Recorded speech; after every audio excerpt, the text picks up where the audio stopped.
people who are in a financial position where they can stay home with their kids, and that's awesome. Good for you. I'm not talking to you right now. My mom was a single parent, and she had to travel 1 week out of 4 for her job. And there was another single parent at her job who had to do the same thing. So they teamed up. And we would spend 1 week at her house, and then their kids would spend 1 week at our house, and it worked out. We all kind of grew up like siblings. And when she retired, my mom's friend had a list of every single woman, and yes, they were all women. And yes, most of them were indigenous because we grew up in the north.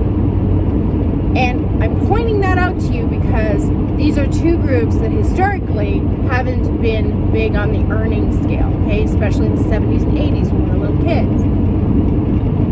And now we have a group of people who get hired as nannies from other countries because no Canadian is going to work for that little amount of money with those working conditions, right? We have people who get nannies who bring them over.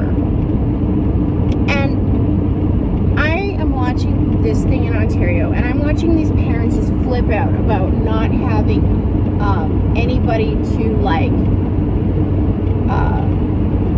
who's going to take care of my kids? Well, look, there's nothing wrong with having other people help you raise your children. I was raised by many amazing women, other than my mom. Because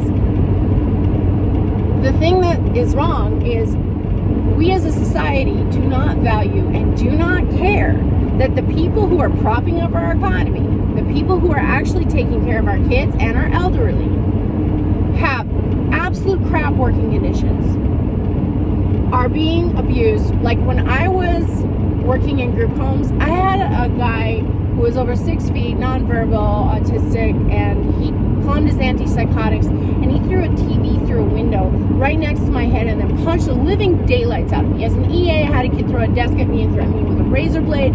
I had all kinds of crap go down. Verbally assaulted every day. Had kids pinch my ass. Like, you have no idea the shit, the absolute shit that people are dealing with. As a daycare worker, I had a kid, parents swore this kid was potty trained. Kid goes into the bathroom, I come out, literally drawing on the walls in her own shit. And I want you to think about that the next time you bitch about this.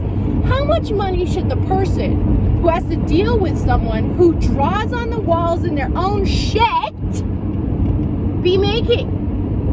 A hell of a lot more than they are. A hell of a lot more.